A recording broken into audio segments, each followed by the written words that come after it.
अब हम electric charge के बारे में स्टडी करने से पहले एक एटम की स्ट्रक्चर को एनालाइज कर लेते हैं।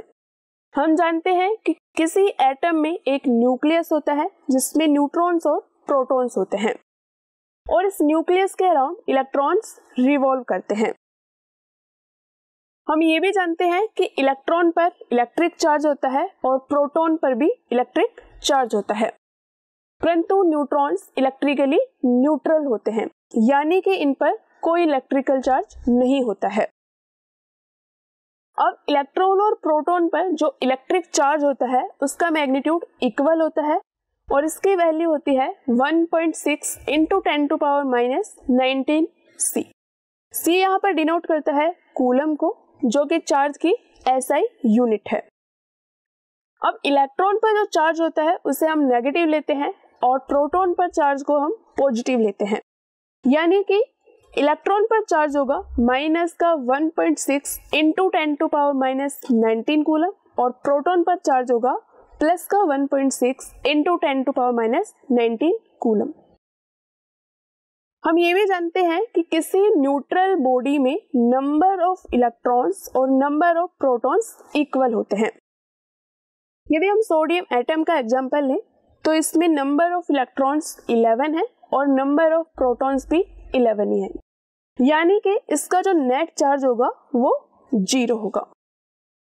अब यदि किसी एटम से चार्ज ट्रांसफर हो रहा है तो हम एटम के स्ट्रक्चर से एनालाइज कर सकते हैं कि प्रोटॉन्स तो न्यूक्लियस के अंदर टाइटली बाउंड है, तो ये तो एटम को लीव नहीं कर सकते, यानी कि यदि किसी एटम पर चार्ज आएगा तो या तो उसका इलेक्ट्रॉन उसको लीव कर रहा है या कोई एडिशनल इलेक्ट्रॉन उस पर आ रहा है, यानी कि चार्ज ट्रांसफर मेनली इलेक्ट्रॉन्स के मूवमेंट की वजह से होता है। अब हम ये भी जानते हैं कि जो इलेक्ट्रॉन्स मूव होते हैं वो किसी एटम के आउटर सेल से मेनली मूव होते हैं, जिन्हें हम फ्री इलेक्ट्रॉन भी कहते हैं। अब जिस बॉडी पर इलेक्ट्रॉन्स आते हैं वो नेगेटिवली चार्ज हो जाती है और जिस बॉडी पर इलेक्ट्रॉन्स जाते हैं वो पॉजिटिवली चार्ज हो जाती है।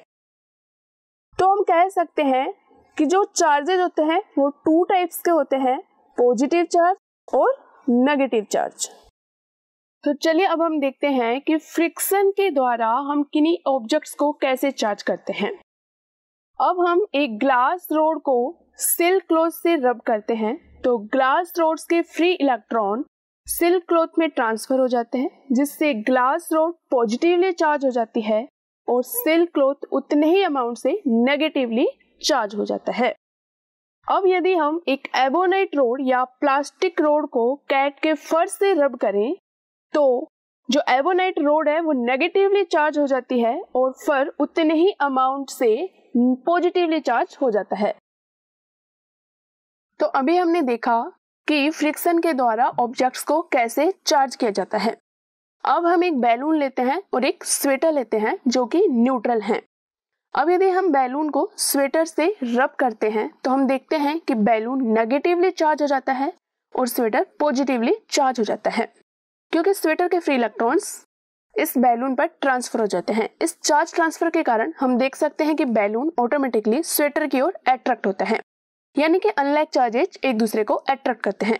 अब यदि इस बैलून को हम एक न्यूट्रल ऑब्जेक्ट माने कि वॉल के पास लेके जाएं तो वॉल के इलेक्ट्रॉन्स रिपेल होते हैं और वहां पर एक पॉजिटिव चार्ज क्रिएट हो जाता है, जिसके कारण ये वॉल से चिपक जाता है।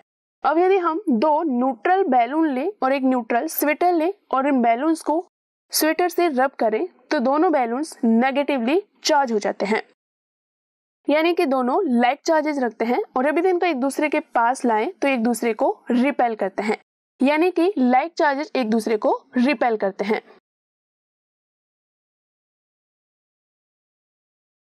परंतु यदि अब हम एक पिथ बॉल को सिल्क क्लॉथ से रब की हुई ग्लास रोड से टच करवाते हैं और दूसरे पिथ बॉल को फर्श से रब की हुई एबोनाइट रोड से टच करवाते हैं तो हम देखते हैं कि दोनों पिथ बॉल्स एक दूसरे को अट्रैक्ट करती हैं।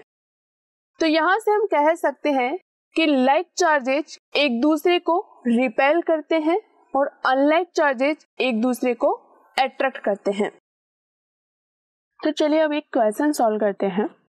हमारे पास 2 चार्ज बॉडीज हैं A और B जो कि एक दूसरे को अट्रैक्ट करती हैं तथा बॉडी B और C एक दूसरे को रिपेल करते हैं। तो यदि अब हम बॉडी A और C को एक दूसरे के पास लाते हैं तो क्या होगा? A ऑप्शन है वे रिपेल करेंगे, B ऑप्शन है वे एक दूसरे को अफेक्ट नहीं करेंगे और C ऑप्शन है वे एक दूसरे को अट्रैक्ट करेंगे और D ऑप्शन है कि जो गिवन इंफॉर्मेशन है वो इनसफिशिएंट है। तो मैं चाहती हूँ कि आप वीडियो को पॉज करें और इस क्वेश्चन को पहले खुद से सॉल्व करने की कोशिश करें।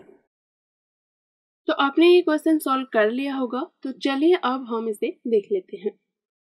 हमें गिवन है कि body A and B charge है, तो हम कह सकते हैं कि बॉडी C भी चार्ज होगी क्योंकि लाइक चार्जेज ही एक दूसरे को रिपेल करते हैं। तो चलिए अब हम जितने भी पॉसिबल केसेज है उनको देख लेते हैं। तो पहला केस है क्योंकि बॉडी A और B एक दूसरे को अट्रैक्ट करते हैं, तो हम कह सकते हैं कि बॉडी A पर यदि पॉजिटिव चार्ज है तो बॉडी B पर नेगेटिव चार्ज होगा क्योंकि अनलाइक चार्जेज ही एक दूसरे को अट्रैक्ट करते हैं। अब हमें ये भी गिवन है कि बॉडी B और C एक दूसरे को रिपेल करते हैं, तो जो चार्ज बॉडी B पर होगा वही बॉडी C पर होगा, यानी कि इस केस में बॉडी B और C पर नेगेटिव चार्ज होगा क्योंकि लाइक चार्जेज ही एक दूसरे को रिपेल करते हैं। अब हम दूसरा केस देख लेते हैं। जब बॉडी A पर नेगेटिव चार्ज होगा तथा बॉडी B पर पॉजिटिव चार्ज होगा, तो इस केस में बॉडी C पर पॉजिटिव चार्ज होगा क्योंकि यहाँ पर बॉडी B पर पॉजिटिव चार्ज है। तो अब हम इन सभी केसेस से कह सकते हैं कि बॉडी A और C पर अनलाइक चार्जेज होंगे तो वे एक दूसरे को अट्रैक्ट करेंगे